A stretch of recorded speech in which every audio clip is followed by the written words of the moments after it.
C'est maintenant fait. Famara, enfin dans la place, s'exclame Sud Quotidien.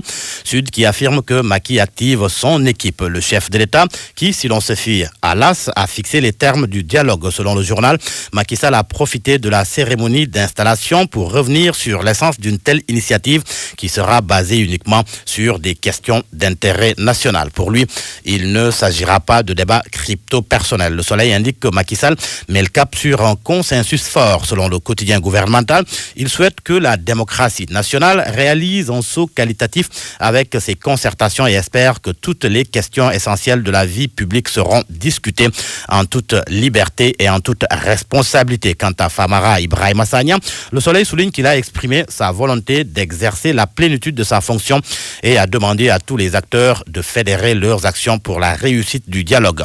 Enquête parle de show de Famara Sagna. Le journal rapporte que c'est par un long et déconcertant ego trip qu'il s'est adressé hier au peuple du dialogue, non sans préciser que le dialogue dont il est question n'est pas une querelle. L'observateur se fait l'écho de son propos, mais relève surtout un dialogue de sourds entre le PDS et ses alliés. Dans le journal, Doudou Wade donne les raisons de la non-participation du PDS à l'installation du comité de pilotage du dialogue national. Mokhtar Souran, lui, se prononce sur le sujet. Il est accusé par le Parti démocratique sénégalais d'avoir donné les noms de Baragaï et Doudou Wade au niveau du comité de pilotage, ce que dément le coordinateur du Front national de résistance. Il confie à l'observateur qu'ils n'ont jamais choisi Baragaï et Doudou Wade. Pendant que le comité du pilotage était en train d'être installé, Abdoulaye Wade recevait la visite de l'ancien maire de Dakar, Khalifa Ababakar Sall. Le journal Le Quotidien rend compte de l'audience et fait savoir qu'en recevant Khalifa Ababakar Sall, Abdoulaye Wade a indiqué que le Sénégal est à un moment où tout un chacun doit prendre ses responsabilités. Wade a aussi dit à Khalifa qu'en politique, il ne faut pas avoir peur, il faut savoir prendre ses responsabilités et les assumer. Les Échos abordent le même sujet et écrit que Wade a invité chacun à prendre ses responsabilités pour mettre fin à la situation sociale et politique désastreuse du pays, quitte à y laisser sa vie.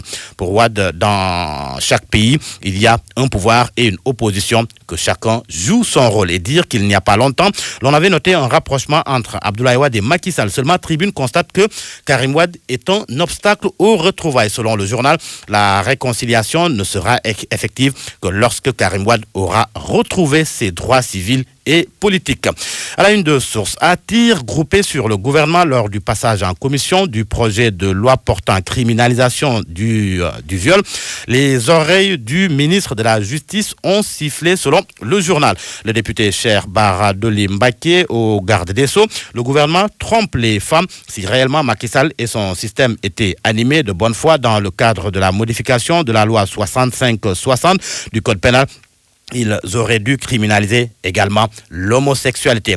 Quant à Mamadou Lamine Diallo, il déclare qu'il n'y a aucune sincérité de criminaliser le viol de la part du gouvernement. Il ne s'agit ni plus ni moins que d'un leurre de plus. La une du journal L'Observateur, projet de promotion de la gestion intégrée et de l'économie des déchets solides. L'État signe une décharge à Mbobos, selon le journal du groupe Futur Média, dans le cadre du projet de promotion de la gestion intégrée de l'économie des déchets solides au Sénégal. L'État prévoit d'installer à la décharge de Mbobos des infrastructures pour améliorer le site et les conditions de travail des récupérateurs. Le journal L'Observateur qui nous apprend par ailleurs que l'État retire les charrettes du système de pré-collecte. Ce violent accident sur l'autoroute à hauteur du stade Léopold Sédar Senghor hier, nouvelle boucherie sur la route. C'est le tir qui barre la une de Vox Populi. 3 morts sur le coup et 8 blessés, dont 7 graves. À l'origine du drame, selon le journal Vox Populi, une course-poursuite entre 2 camions frigorifiques transportant du poisson. Les chauffeurs sont mis aux arrêts. La touchante histoire d'une victime, Ndeye Mama Mané, c'est à lire à la page 5 du journal Vox Populi. Et l'on termine par le journal Record. On parle sport bien évidemment. Le journal Record qui parle du prix Eusebio 2019. Sadio Mané est sacré, s'exclame mon confrère. C'était la revue de presse de Georges Détié Diop. Merci.